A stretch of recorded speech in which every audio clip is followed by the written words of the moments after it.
Hello everyone, welcome back to my channel. इसके पहले के वीडियो में मैंने इस लेसन को लेसन 1 11th क्लास के लिए जो लिया था, इसमें फर्स्ट पार्ट में कुछ 2 या 3 पैरा ही एक्सप्लेन किए थे क्योंकि वीडियो बड़ा हो रहा था और ये लेसन बड़ा होने की वजह से 3 से 4 मेरे ख्याल से वीडियोस इसके जाएंगे पूरी तरह से एक्सप्लेन करने में। तो आज के इस वीडियो में मैं आगे का पोर्शन लेने जा रही हूँ।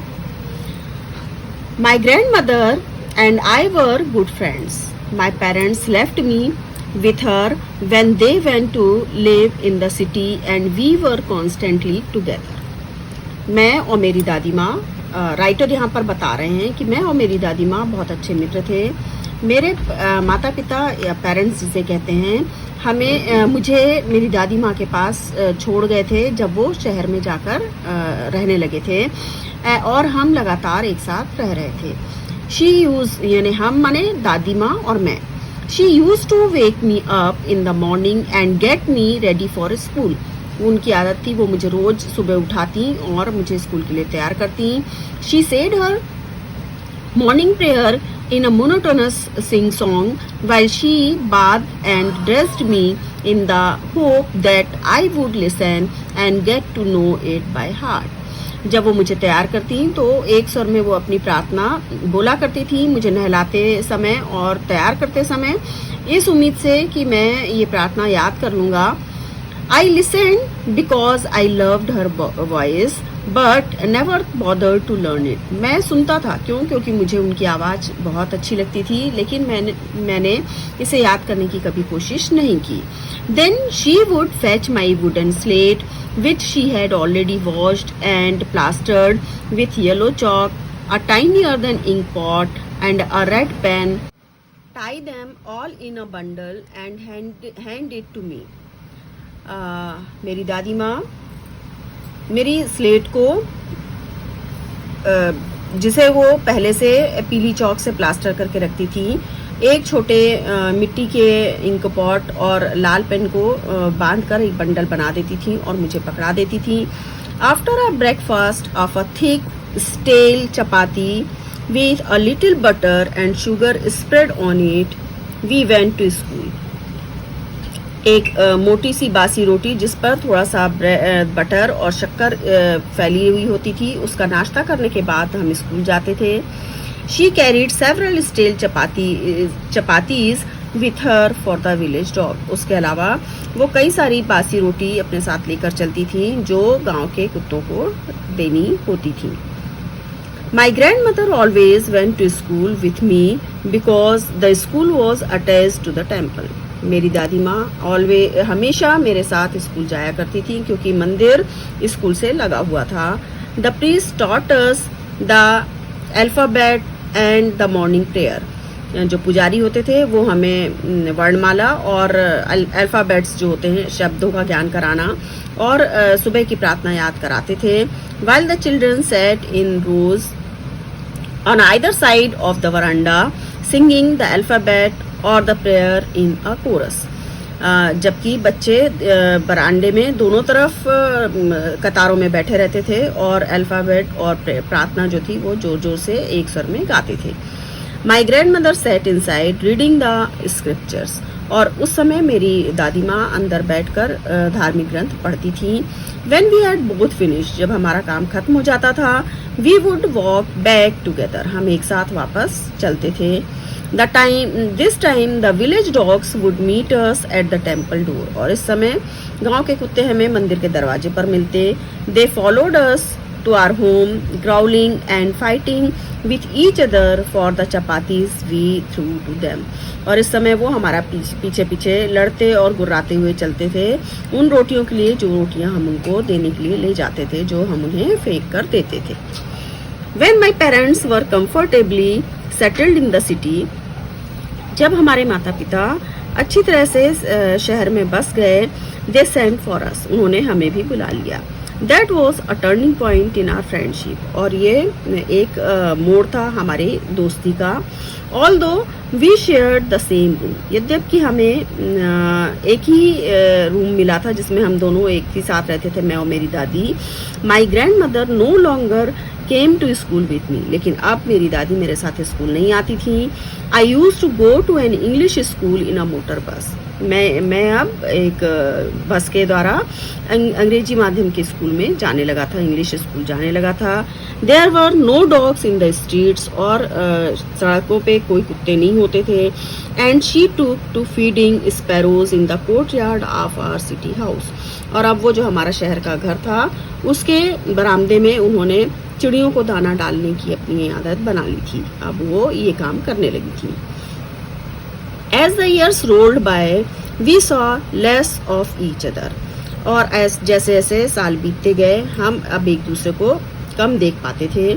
For some time, she continued to wake me up and get me ready for school. कभी कभी वो मुझे स्कूल के लिए जगाती और तैयार करती। When I came back, she would ask me what the teacher had taught me. जब मैं स्कूल से वापस आता वो मुझसे पूछती कि शिक्षक ने मुझे क्या पढ़ाया। I would tell her English words and little things of Western science and learning. मैं उन्हें बताता कुछ इंग्लिश के शब्द और पाश्चात्य विज्ञान और पढ़ाई के बारे में। द लॉ ऑफ ग्रेविटी, गुरुत्वाकर्षण का नियम, आर्किमिडीज प्रिंसिपल, आर्किमिडीज के सिद्धांत, the world being round etcetera, और जो हमारे चारों चीज़ें हैं, संसार जिस तरह का है वो सब। दिस मेड हर अनहैप्पी, और ये उनको दुखी कर देता। She could not help me with my lessons, और अब वो हमारी पढ़ाई में मेरी मदद नहीं कर पाती। She did not believe in the things they taught at the English school and was distressed that there was no teaching about God and scriptures. और उन्हें विश्वास नहीं होता था, उनका कहना था, वो सोचती थी कि इंग्लिश स्कूल में कुछ भी अच्छा नहीं पढ़ाया जाता क्योंकि वहाँ पर भगवान और धार्मिक ग्रंथों के बारे में कोई पढ़ाई नहीं होती। One day I announce that we were being given music lessons, एक दिन मैंने ये बताया कि हमें म्यूज़िक सिखाई जाएगी, म्यूज़िक पढ़ाई जाएगी। शी वॉज वेरी डिस्टर्ब, वो बहुत व्यथित हो गई।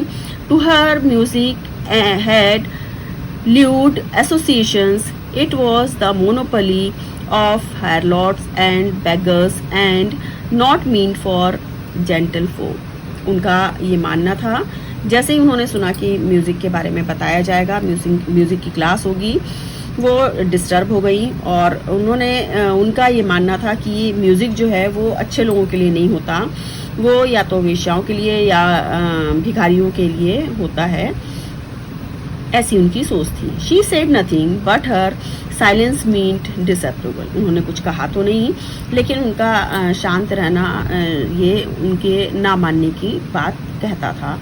She rarely talk to me after that, और उसके बाद वो मुझसे शायद ही बहुत कम बोलती थी। When I went up to university, जब मैं यूनिवर्सिटी गया, I was given a room of my own, मुझे अपना खुद का कमरा मिला, मैं अब अकेले रहने लगा। The common link of friendship was snap, और अब जो दोस्ती की हमारी एक चेन थी, लिंक था, वो भी अब धीरे से हट गया।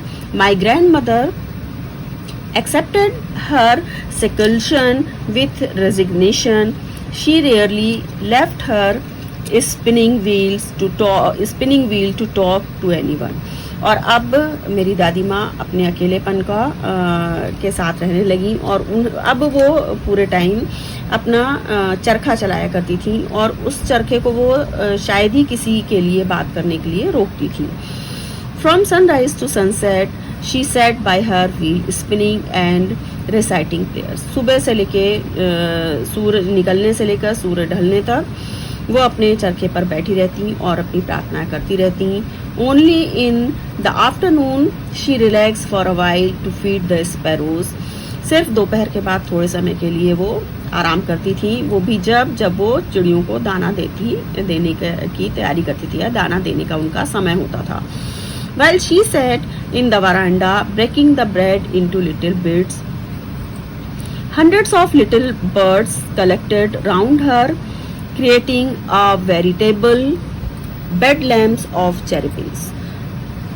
Some came and perched on her legs, others on her shoulders.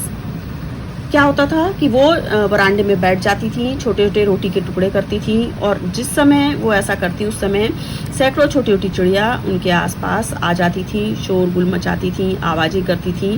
कुछ उनमें से उनके पैरों पर बैठ जाती थी, कुछ उनके कंधों पे बैठ जाती थी।